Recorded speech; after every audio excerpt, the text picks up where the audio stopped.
Alors aujourd'hui, une petite présentation vidéo un peu particulière parce que je vais vous présenter deux ouvrages qui ont été écrits par une de nos collègues de la bibliothèque de Tours, Magali Lefebvre. Bonjour. Alors Magali, les lecteurs qui vont pouvoir voir cette vidéo, ils t'ont sûrement croisé. Depuis combien de temps en fait tu travailles à la bibliothèque de Tours? Depuis 2006, donc ça commence à faire un petit moment. Et il y a eu le bus, beaucoup. Oui, aussi. j'ai fait partie de l'équipe du Bibliobus à partir de 2009 jusqu'à fin 2020. Fin 2020. Alors, tes ouvrages, ils ont la particularité aussi d'être deux ouvrages de fantaisie. Ici, justement, c'est toi qui gères l'ensemble du fond un petit peu de romans de l'imaginaire de la bibliothèque. Depuis quand est-ce que tu t'intéresses au roman de l'imaginaire, en fait, et est-ce que tu as un genre ou un sous-genre préféré? Alors, ça fait très longtemps que je m'intéresse à tout ce qui est fantasy, science-fiction et fantastique, parce que je crois que déjà quand j'étais enfant, j'aimais beaucoup les contes ou les légendes. Enfin, dès qu'il y avait un peu de magie, ça m'intéressait. D'ailleurs, mes sous-genres préférés, c'est plutôt fantasy, fantastique. Je lis un peu de SF, mais beaucoup moins. Et alors, c'est une passion du coup, puisque tu lis, tu écris. Je sais aussi qu'à un moment, tu nous en parlais beaucoup, tu as participé pas mal à des jeux de rôle. Et je voulais savoir si c'est, parce que faire des jeux de rôle, c'est un peu aussi se construire des univers et des personnages. Est-ce que c'est quelque chose qui t'a emmené vers l'écriture, qui t'a aidé? Oui et non, puisque en fait j'ai été vers le jeu de rôle assez tardivement.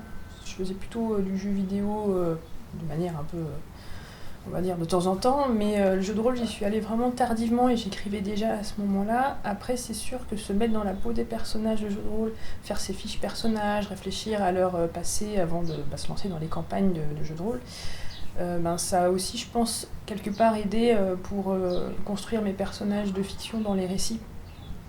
D'accord. Et en fait, depuis quand t'écris? Parce que là, on est sur des romans, mais je pense qu'avant d'arriver à écrire des romans, on écrit peut-être des nouvelles. Enfin, depuis quand? Comment c'est venu? Qu'est-ce que ça t'apporte aussi? Alors j'écris depuis très longtemps en fait, parce que quand j'étais petite déjà, j'écrivais des petites histoires. Alors c'était un mélange des romans que je lisais, de mes histoires d'école, enfin c'était tout un mélange, des histoires d'enfants en fait. Au lycée, j'ai écrit ce que j'appelais mon premier roman, mais en fait c'était pas vraiment un roman, c'était trop court pour être qualifié de roman. Quand je le relis maintenant, c'est bourré de fautes de style, c'est une horreur. Mais je suis quand même très fière d'avoir écrit cette histoire de bout en bout à l'époque. Et après, effectivement, j'ai écrit quasiment que des nouvelles pendant plusieurs années. Parce que ça m'a permis de perfectionner la technique d'écriture et de me sentir plus à l'aise. Et au bout de plusieurs années de nouvelles, donc certaines ont même été publiées en anthologie, je me suis sentie suffisamment prête pour plonger, on va dire, dans le grand bain et me lancer dans un roman. Et donc j'ai écrit mon premier vrai roman, cette fois-ci, vraiment un vrai roman, il y a un peu moins de 10 ans. Ça va faire 10 ans maintenant que j'écris des romans et des novellas. Alors, on va présenter maintenant les ouvrages. Donc, le premier, hop, c'est celui-ci, La captive de Dunkelstadt. Hop. Alors, c'est l'histoire, en fait, ça se passe au 19e siècle en Allemagne, à Dunkelstadt. Émile, le personnage principal, c'est un jeune homme français de bonne famille, un jeune homme sérieux avec un avenir tout tracé. Il vient de terminer ses études, il est prévu qu'il se marie, qu'il hérite des biens familiaux et qu'il s'installe en tant que notaire dans le cabinet de son oncle. Avant de se poser, il s'offre donc un voyage à travers l'Europe en plusieurs étapes, dont la dernière qui se passe à Dunkelstadt, un petit village avec un château très emblématique sur lequel circulent énormément de rumeurs. Mais c'est une étape en fait qui va faire voler en éclats tous ses projets, parce que dans ce château vivent recluses une mère et sa fille. Et Émile est préparé à tout sauf à tomber sous le charme de la belle Katharina. Et alors vous allez voir, il y a plein de mystères. En fait, je raconte pas trop l'histoire, je vous laisse lire, mais globalement, voilà. Et donc le dernier, alors c'est paru en 2020. Oui. Celui-ci est paru en 2022. 2021. 2021, fin 2021. Ouais. Donc, alors c'est un tome 1. Donc Oui. c'est Bérénice Libretti, À la recherche du temps perdu, donc tome 1, Du livre perdu. du livre perdu. Il y a effectivement. Alors Bérénice est bibliothécaire, super boulot. Elle vient d'être recrutée donc sur un nouveau poste à la bibliothèque Babel Babylone. Alors c'est pas une bibliothèque comme les autres puisqu'elle elle abrite des ouvrages magiques. C'est une bibliothèque cachée dans le cagibi d'une entreprise parisienne, C'est ça. avec comme directeur une divinité mésopotamienne. Bérénice, elle adore son métier, mais elle comprend pas en fait ce qu'elle fait, pourquoi on l'a choisie pour travailler dans cette bibliothèque divine avec un homme poulpe et un spectre. Voilà. Et elle comprend encore moins quel est son rôle et sa légitimité qu'en fait quand on lui demande d'enquêter en fait par rapport à la disparition d'un document qui pourrait affaiblir et compromettre l'avenir des dieux. Donc là, les enjeux de l'enquête, ça la dépasse un petit peu. Elle découvre un univers, nous aussi, très particulier, avec toutes sortes de créatures. Et il y a eu aussi une brigade, voilà, qui protège les bibliothèques, qui enquête aussi sur les bibliothèques. Seul agrément pour elle dans le tableau, au milieu de ses investigations, elle va faire la connaissance du beau Niels, Oui. un bibliomancien comme elle, avec une allure de viking. Je voulais du coup qu'on s'attarde sur les lieux, parce que tu as choisi 2 lieux qui sont complètement différents. D'un côté, on a un château, de l'autre, on a une bibliothèque. Mais dans les 2 cas, tu plantes vraiment le décor, tu prends le temps de décrire les lieux. Et c'est des lieux qui sont très emblématiques. À chaque fois, il y a des règles, il y a des interdits. C'est des lieux aussi qui ont un rôle important. En fait, ils prennent part à l'histoire, ça interagit même avec les personnages. Et je voulais savoir si ces lieux, en fait, c'est ce qui devenait le premier, en fait, quand tu écrivais une histoire, c'est que tu partais des lieux. Eh bien, la réponse est oui et non, en fait. Pour ces romans-là, ça a été le cas. Et en particulier pour Bérénice Libretti, puisque à la base, je voulais écrire une histoire de bibliothèque magique. Donc forcément, j'ai eu l'idée des bibliothèques en premier. Et pour la captive de Knucklestadt, alors au départ, j'ai eu une scène en tête, mais déjà, je savais que le lieu serait important. Donc j'ai effectivement travaillé à partir de là pour ces 2 romans-là. Après, de manière générale, pour les autres romans, c'est pas forcément le point de départ, le lieu. Pour ces romans-là, oui, mais pour les autres, c'est pas toujours le cas. Ça va être soit les personnages ou une thématique, ou bien une scène qui va me frapper et je vais construire tout à partir de là.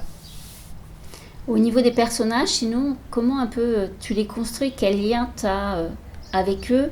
On a des personnages souvent qui sont très troublants. Je pense que ça te sert au niveau de l'imaginaire un peu que tu mets dans tes romans. Au niveau du château, surtout les personnages des domestiques.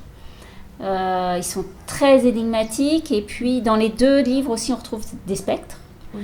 Au niveau de Bérénice Libretti, alors là, au niveau des personnages, tu te fais plaisir, je pense. C'est ça. Il y a beaucoup de créatures différentes et de personnages non humains ou à moitié humains, mais bon, là, je me suis vraiment lâchée. C'était un peu mon. Bérénice Libretti, j'y ai mêlé ma passion pour les bibliothèques et les livres. C'est pas pour rien que je suis devenue bibliothécaire. Et tout ce qui est mythologie, fantaisie, créatures.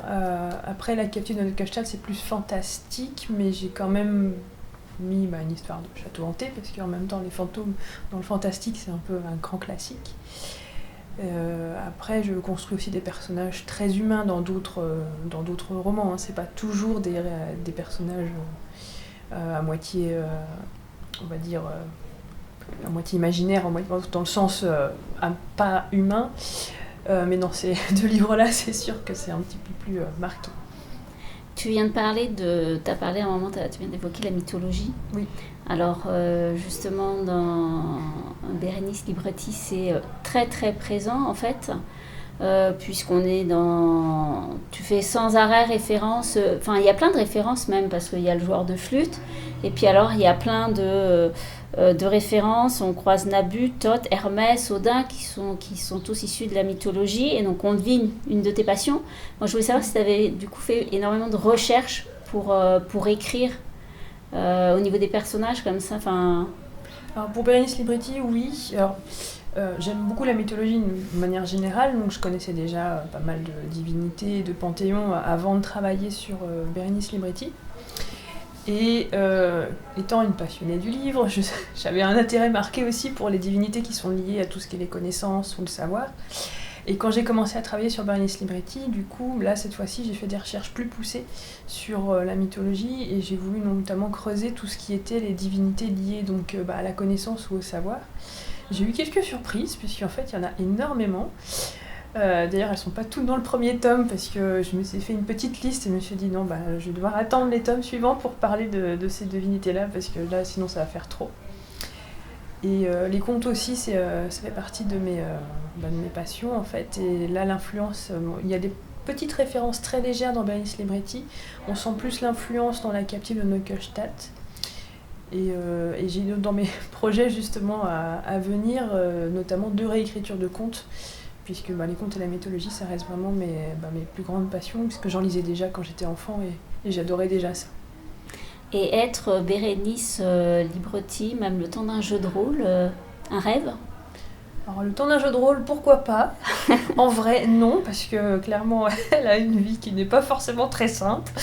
Voilà, c'était sympa à écrire en fiction, mais je ne sais pas si j'aurais envie de travailler dans une bibliothèque magique avec plein de dangers partout et un patron qui est un dieu. C'est quand même une pression assez considérable. En jeu de rôle, pourquoi pas ? Une thématique qu'on retrouve dans tes 2 romans, c'est l'amour. Alors, dans La captive de Neukelstadt, c'est même basé sur une histoire d'amour. C'est ce qui fait que Émile, il va vouloir rester dans ce château et découvrir tous ces mystères. Dans ton 2e livre, c'est beaucoup plus en retrait, même si il y a ce beau Nils. C'est plus une histoire un petit peu à côté. Mais du coup, je me suis dit... Est-ce qu'on peut avoir un bon roman sans romance ? Oui, on peut tout à fait avoir de très bons romans sans histoire d'amour. Alors moi j'ai tendance à souvent mettre des romances dans mes histoires parce que j'aime bien en fait confronter mes personnages par ce prisme en fait. Pour moi c'est une manière de les pousser à donner le meilleur d'eux-mêmes, à se confronter à leurs failles et à surmonter leurs défauts ou leurs fragilités. Et puis j'ai un côté fleur bleue, donc forcément ça transparaît dans mes histoires, mais j'ai lu de très bonnes histoires où il n'y a pas du tout d'histoire d'amour, c'est tout à fait possible. C'est simplement que dans mes histoires à moi, ça arrive souvent, pas tout le temps, mais assez souvent. En tout cas, on retrouve du féminisme dans les 2 romans. Alors on a déjà des femmes qui sont des femmes fortes, qui s'affirment, avec même des fois un côté sauvage, on va dire. Et en tout cas, tu fais des références aussi. Et moi, ce que j'ai beaucoup aimé, il y a des clins d'œil, en tout cas, au féminisme. Et dans la bibliothèque, là, on divine. À chaque fois, les bibliothèques, elles ont, à la charge des bibliothèques, on a un dieu masculin. Et les femmes, elles sont reléguées aux bibliothèques des sites miroirs, ce qu'on appelle les sites miroirs, où c'est les sauvegardes. Et c'est en toi, ce côté-là un peu féministe. Oui, clairement, c'est une valeur que j'ai, puisque déjà j'ai fait pas mal de lectures et de féministes ces dernières années, et ça me parle énormément en tant que femme. On sait bien que tout n'est pas parfait dans notre société, que ce soit en Occident ou ailleurs, et notamment quand j'ai fait mes recherches pour la mythologie, pour Bérénice Libretti. Et j'ai découvert que parfois il y avait des cas de déesses qui avaient exactement les mêmes attributs qu'un dieu, mais en fait au fil du temps c'est celui qui a pris le pas au niveau des croyances et la déesse qui est devenue son épouse ou sa compagne ou sa sœur, mais qui du coup était au second plan, alors que au départ c'était quelqu'un qui était vénéré par les personnes de l'époque et de ces pays. Et ça m'a frappée. Et ça c'est un aspect pour Bérénice Libretti, mais c'est vrai que j'ai à cœur de présenter des femmes, pas forcément des femmes fortes, mais différents personnages de femmes qui essayent de vivre et d'assumer leur identité dans une société qui n'est pas forcément pour les laisser libres d'être elles-mêmes. Ton goût du livre, pour les livres et la bibliothèque, donc il est très présent, surtout dans le dernier.